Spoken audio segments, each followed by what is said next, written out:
Welcome to the Advancement Podcast. Our mission is to reach the lost in America by advancing leaders and churches so that communities are transformed. Join us as we discuss how to stay healthy as leaders, work in teams, and lead change. Come on, let's advance together. Welcome back to another episode of the Advancement Podcast, Quarantine Edition. You going struggled. 5 days. I I can't. struggled with that. It's the third episode of the day, man. Okay, all right, it's tough. We used to record 6 in a day or 7 in a day, and those were brutal days. Let me just tell you. Well, I would have quit on you before that. Oh my goodness! But yes, I'm Todd Barb here with the great Tim Ware and our guest Justing Trapp from Seminary. If you haven't gone to listen to the first 2 episodes of this 3-episode string that we're recording today, I'd encourage you to go listen because there's a lot of good content. Tim, catch them up. What are we talking about? Well, first of all, I want to say one more time, thanks to Justin for being with us. Justin and I knew each other, worked in the same church for a short time back about 14, 15 years ago. And he's come a long ways, but that's a true statement. And I've gotten a lot of gray. Also a true statement. A lot. I don't do all the handsprings I used to do when you knew me, when we worked together, Justin. But that's good. You used to do good? handsprings? No, handsprings, like a gymnast. Yeah. You used to do that? Oh yeah. In the church. Wow. Mm-hmm. Yeah. I'd love to see one. Not anymore. I broke my hip. It's not. I'm not that old. Come on, man. Anyway, Justin is the co-founder of Ministry Pass and Seminary.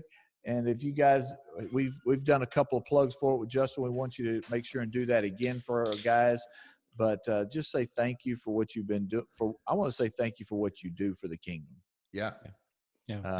We believe in resourcing our pastors, and I'm so glad that for what you do and making healthy leaders and healthy churches. So I just want to say thank you first. And next, thanks for being with us.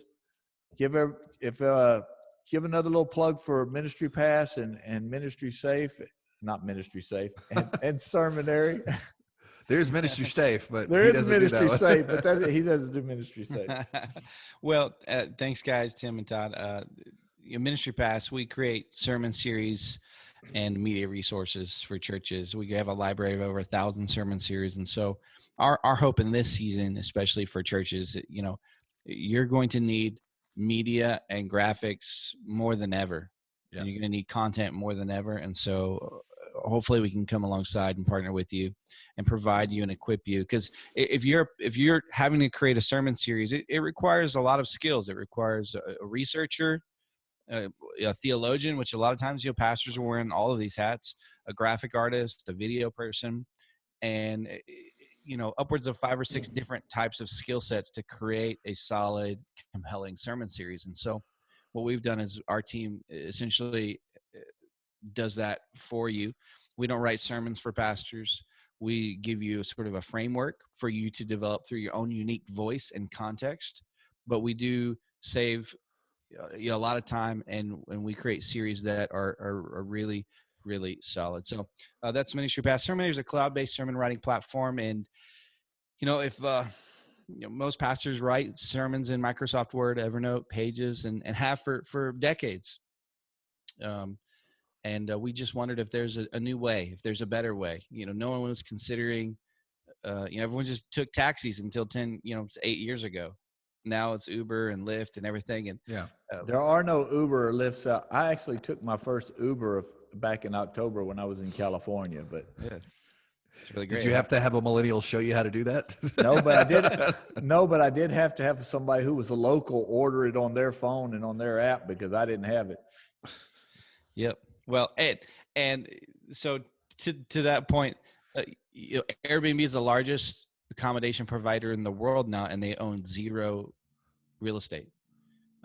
There's things are being disrupted, and we just wondered if there's a way to change for the better the way sermons are constructed, not just writing north to south in a linear fashion on a Word doc, but in a way that's agile and efficient, and ultimately helps you be more effective when you communicate it. So that's sermonary. All right. That's awesome. So we spent 2 episodes talking about how our communication changes and has changed in this COVID-19 quarantine thing. When everybody was forced to change, we didn't have a choice. Yeah. And we've talked about some different apps that were out there. We've talked about building content. I mean, we've talked about the need for consistent content and how to make these things better. We've even talked about the harvest and every audience expanding. Now let's talk about, we want to take this episode and we want to talk about this unique voice piece that Justin just mentioned. Most of us have been preparing our sermons the same way for a long time. We found a habit. Yeah. And so our voice is directed at a certain audience. The way we prepare is to do a live delivery in front of a group of people, but all that's changed. And so we're going to ask the question, what else should change because of this time? Not saying it has to, but I think there are some things, honestly, Justin, I think there's some things that we should be changing in this season because the audience is different. Everything's different. And what have you found different for communicating in a smaller audience, communicating to a video, if you want to use a teleprompter or whatever? What are the differences in preparation for a live audience versus a virtual audience? Well, I think we talked about this previous episode, but your audience has expanded. You've got more than just your church people, more than just local people watching your services or your stream or the videos that you're producing. You've probably got people all over the world, in most cases, watching, coming, visiting your platform, coming to your pages. And so you've got to retrain yourself in how you, not just the vernacular that you use, but also the way you communicate and how you communicate it and when you communicate it. Here at Ministry Pass, for many years, we just talked the same to everybody. We just had one voice, if you will, and we sent out emails and we just assumed everybody was the same. And as we grew, the more and more we realized, like, people are different. They have different needs. And someone that signs up for Ministry Pass may have one specific need. They signed up for this one thing, but the rest of the stuff is like, just bonus or icing on the cake for them. And so what we did is we identified, we call them avatars. Different avatars or different types of people that potentially could use Ministry Pass. So let me give an example. We have and we gave them names, and they're great because if you give them names, it helps you sort of like personify them and make them a person. And we even talk about them now. So like we have one as Pastor Piper is, a person that is this after John Piper? Maybe. So Pastor Piper, this avatar, is in an older group. He's a lead pastor. His education is a bachelor's degree, probably working towards or has his master's. He values discipleship, small groups, baptisms. Challenges are discipleship, time, preparation, family. He's married, has 3 to 4 kids, all in their teenage years. The church size is 200 to 400. Hobbies is reading, listening to y'all's podcast, and writing. And we even have like a denominational persuasion, which is, we said, Reformed. And so that's sort of one type of person that could visit our site and maybe sign up for Ministry Pass. And then we have one called Alexa. And Alexa is sort of like your church assistant. And so he or she is doing a lot of, admin type of tasks, maybe some research. They have some college. They value serving, organization, care. They're dating or a newlywed. Churches 200 to 400. and their denominational persuasion is charismatic, Baptist, Pentecostal, non-dom. So there's sort of a broad spectrum. But we've realized that if we just talk the same, Alexa and Pastor Piper have very, very different needs. And so we have to create multiple channels in order to speak clearly and with relevance to each people group. Now, I know what a lot of you are saying. A lot of you thinking, well, that's why we have ministries. We have our women's ministry and our men's ministry and our youth ministry, and I agree. However, in this season, when you're not able to meet physically, it's important that either those ministries or your church in general sets up these channels of communication to where you're going, hey, awesome. Go ahead. I said, that's awesome. Yeah. Yeah. Go ahead. Keep going. I'm just agreeing with that was your amen moment, preacher. Okay. Don't get disrupted. Well, I appreciate that. Thank you. In the back there. Yeah. Appreciate that. So, if you're a church, now you've got to go, okay, who does our church? The gospel is for everybody, but our church really, really can, we're obviously for everybody too, but who can we really connect with? Like, what is our sweet spot based on the age of the pastor, the lead team, the culture of the church? Like, what types of people are we going to connect with? And then say, okay, from a content standpoint, what type of content should we produce, and should we produce it, and what should we say for the single mom with 2 kids versus the couple that's retiring and they're empty nesters?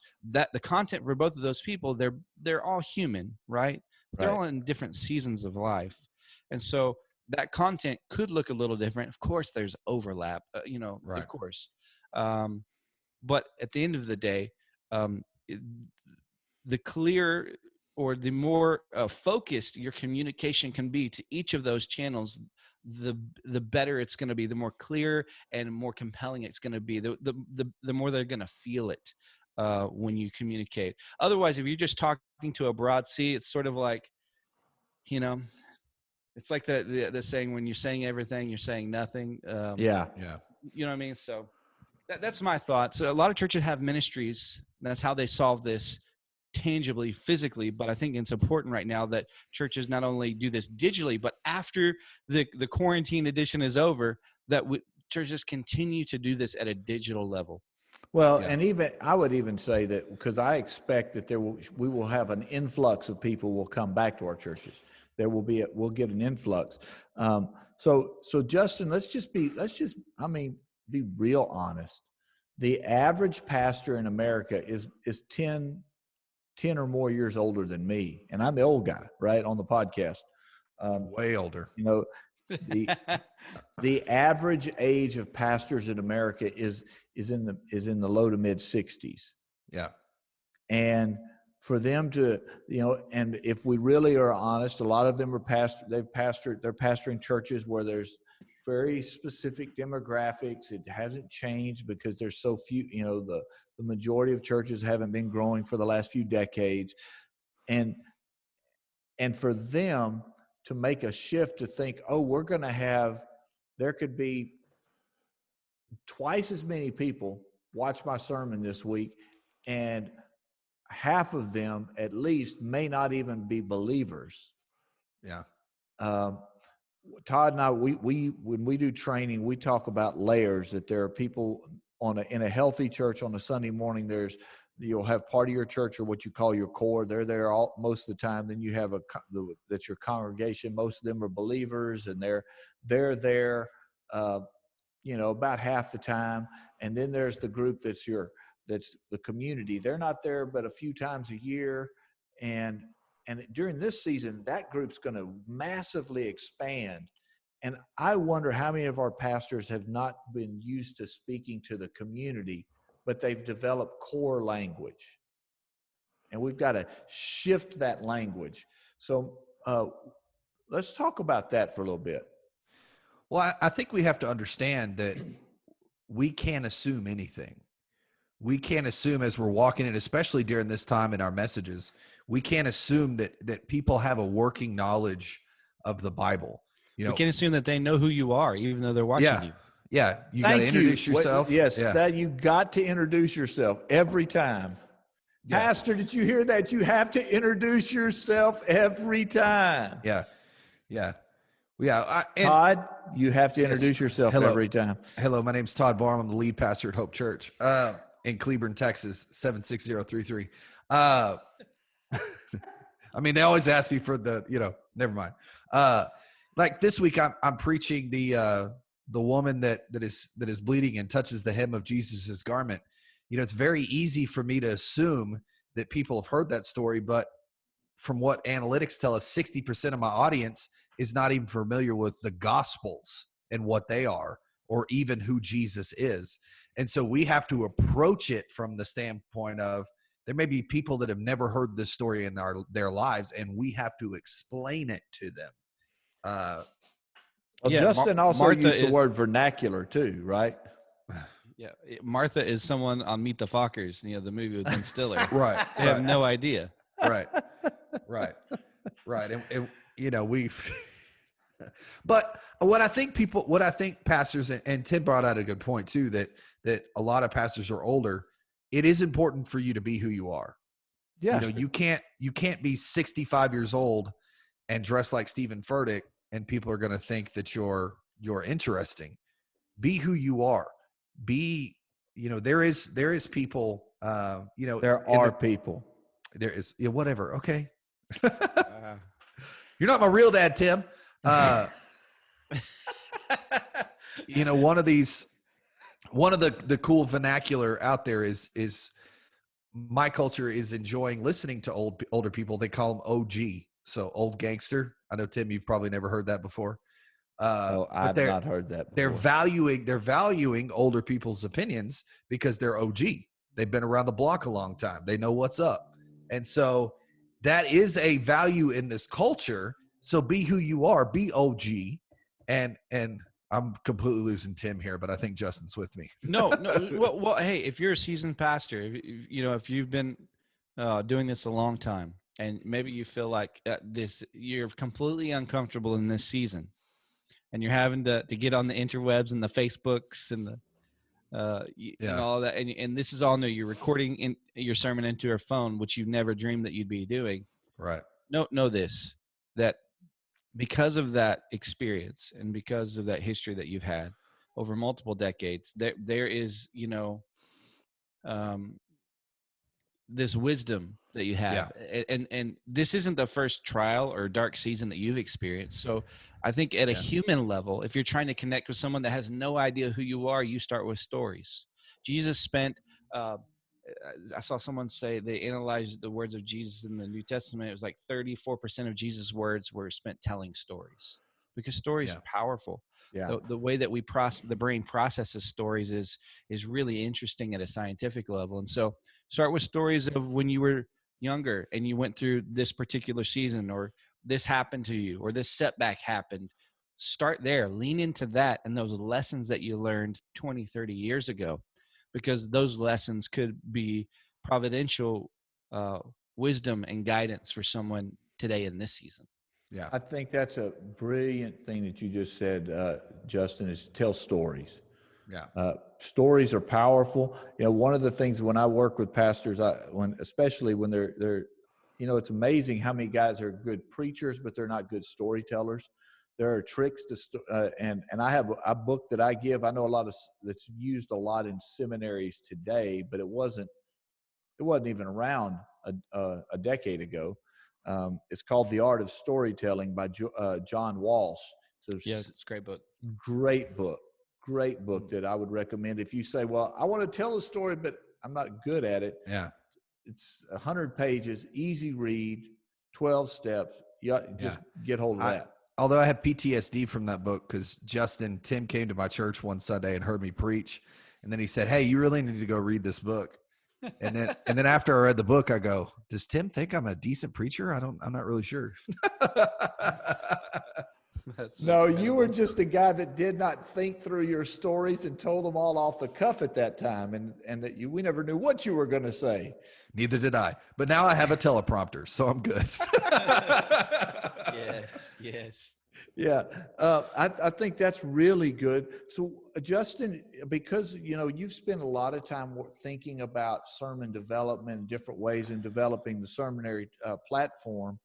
Um, Question that I would ask for a guy that's listening to the podcast: if I'm developing my sermon for a virtual audience, you've already said add stories. What other things might I do differently?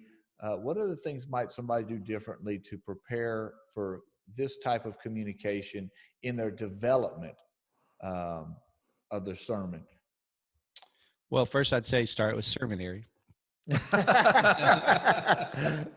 Shameless self-promotion right there. Yeah. Well, they don't. You won't need the automatic PowerPoint that it provides for you. Right. I do think that visuals is still important in today's realm. Of course, if you're preparing this season, I think, stories are great. You can always lead with stories. I would say start with tension. I love what Andy Stanley says. Adults learn on an as need to know basis, and unless they don't realize they need to know it, they don't care. They don't engage. Yeah. And a lot of that need is produced from tension. It's from creating tension at the beginning. And so I think if you're a pastor and you're wanting to prepare, try to start with tension. I mean, obviously we're in a tense society right now, so that's like a really easy win for you to, and I've mentioned that on the previous podcast. But if adults do learn on a need to know basis, then why do they need to know what you're about to say? And I think you can start with tension. Don't start with solution. Don't say, today I'm going to share with you how you can be, an overcomer and how you're going to blah, blah, blah. Start with the insecurities that they're feeling as humans, the emotions that they're feeling, that setback, those dark thoughts, the anxiety that they have, or maybe they just lost a loved one, or, start there. And then work to a resolution in your sermon prep, because it's going to mean a lot more to people. Because if you start at the beginning, and of course, Jesus is the answer, right? But don't necessarily say that right out of the gate. Yeah. Well, I think that, so you're talking about using the tension of the topic for the hook. I can create tension on any topic. And tension makes people lean in. I mean, we'll sit, we'll be bored in a 15-minute meeting, but be compelled to sit in our seat for almost 3 hours for an Avengers. What's the difference in that? Well, there's an entertainment value for sure, but there's also a lot of tension that is set up at the beginning of a great movie. And so I think tension can really be valuable, especially as people are scrolling. What can you do to stop the feed, stop the scroll, if you will? Maybe it's not a sermon that you're producing. Maybe it's some copy that's being written for a post. It could be really simple. Like, what is going to compel someone to slow down that scrolling as they're just surfing through Facebook to go, oh, maybe I should stop and read this and consider this or watch this. Sometimes, a great headline or a great first sentence is going to be the thing that's going to double your video views, to be honest with you. That's really good. That, now for guys like us that are pastors and leaders, and we work with churches, and I don't know how many pastor friends I have. My entire Facebook feed is nothing but sermons on Sunday mornings right now. It's like it always was, but now it's really just that. Yeah. But those are now bleeding over into a broader audience. And so making that connection is going to be a key piece. Words matter. Yeah, on a business level, like I know there's many parallels in business and church, and I know the church is not a business. So if you're listening, we can work through that later.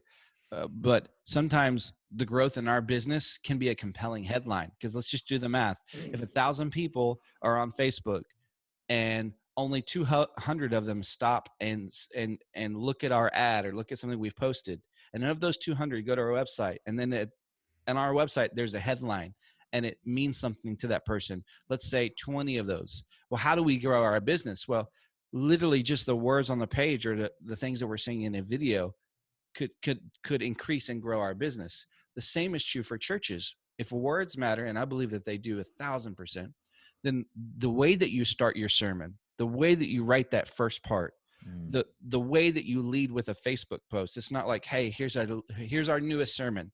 That has no tension and nobody cares. Yeah. And that's really self-serving. It's a self-serving post. It's like, hey, look at us. How about as churches, we say, hey, here's where you're at.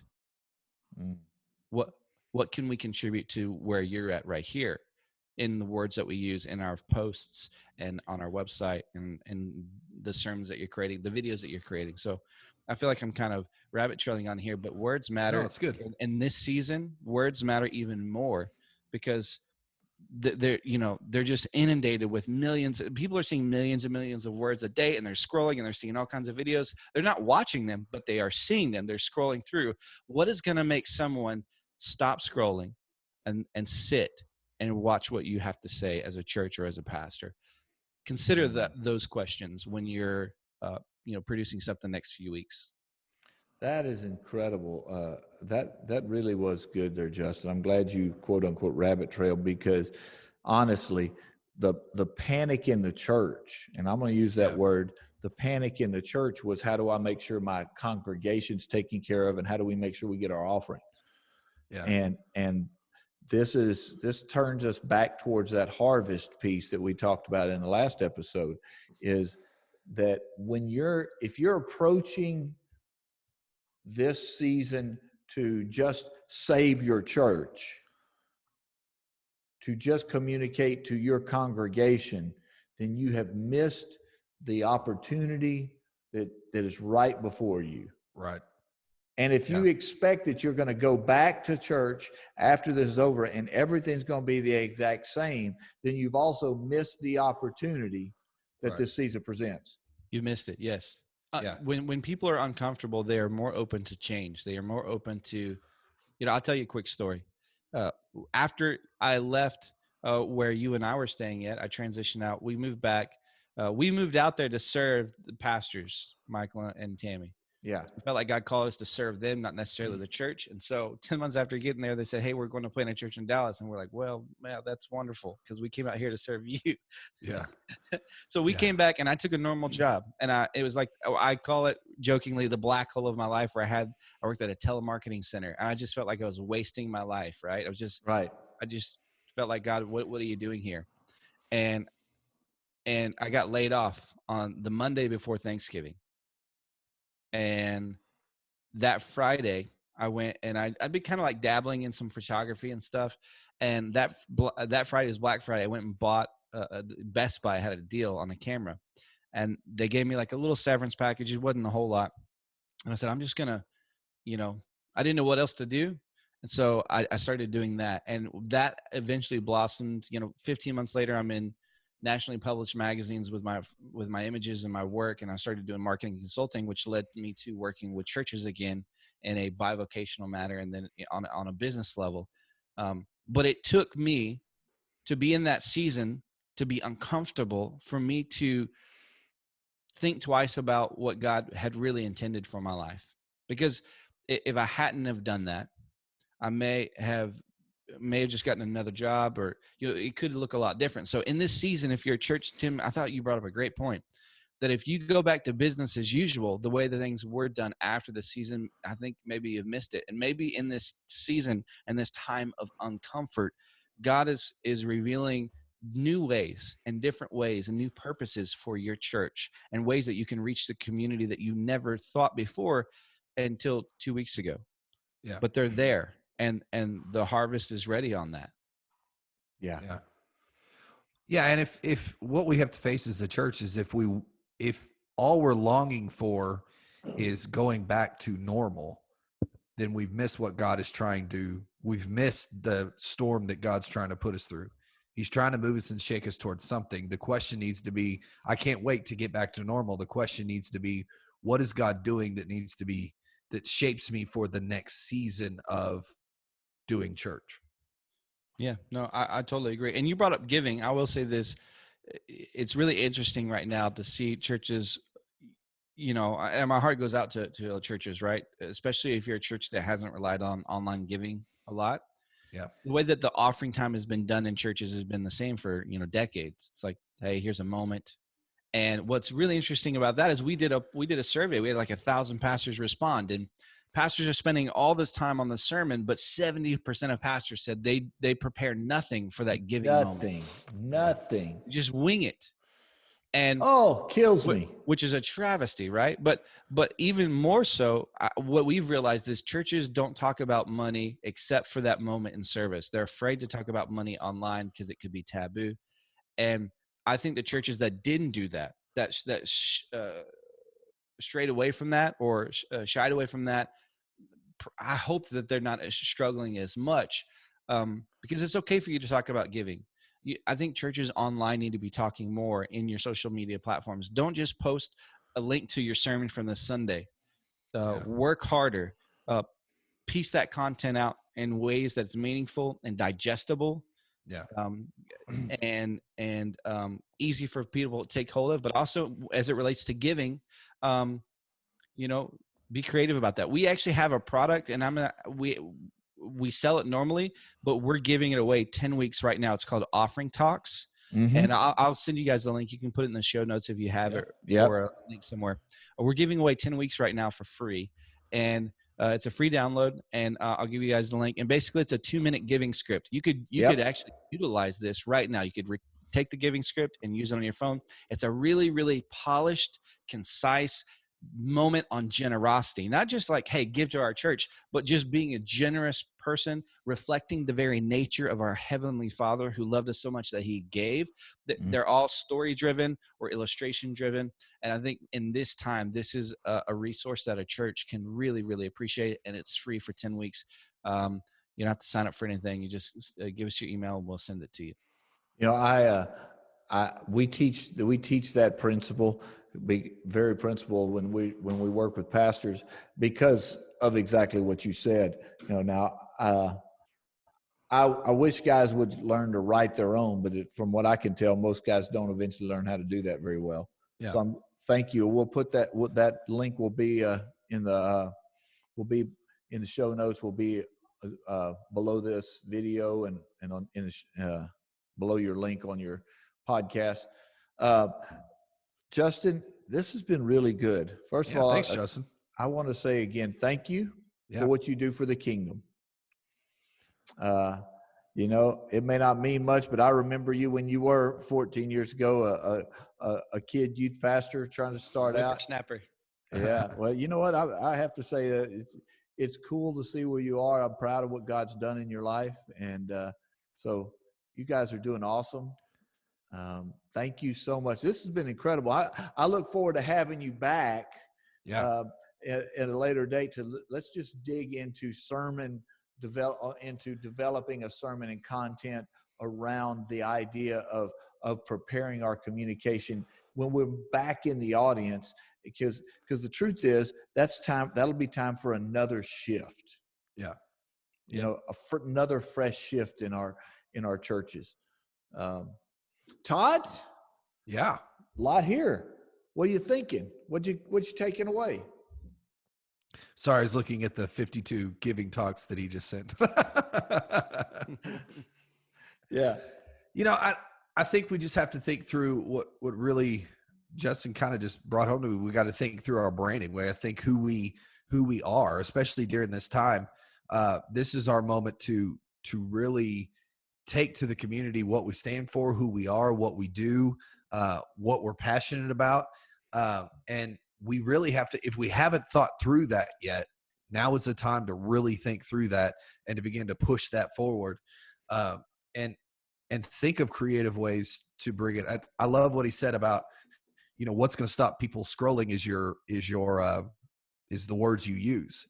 And so we're going through a sermon series right now called Stories of Hope. And God just orchestrated it to be during this time. And I truly believe that's what's getting us a lot of traffic is they see stories of hope. And they're like, well, what is that? I don't have any hope right now. I need some hope. And, we have to think through that. And maybe we need to throw out our sermon series that we're doing now discipleship or whatever. That's a good thing for another time. But maybe we need to focus in on really digging into what God is trying to do in our culture right now and really meet the needs of the people where they are.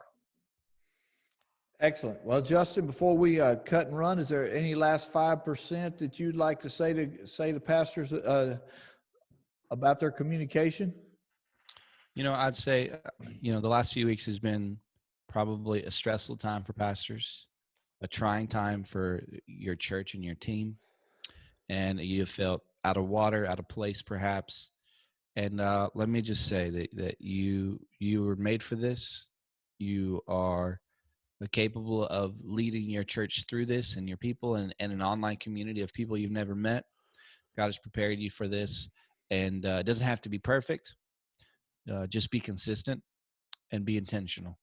And when you look back on the season, you'll see the hand of God on your church and on your team and on your family.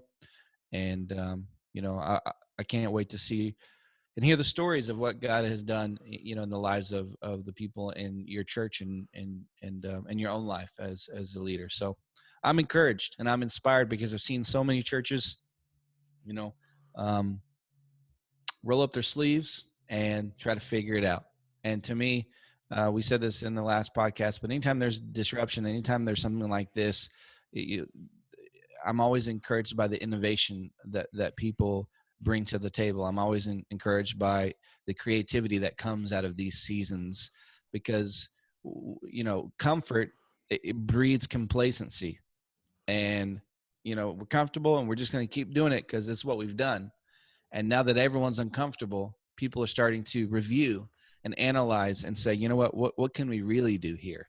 And I think that's a beautiful, beautiful place to be if you're a church. Yeah.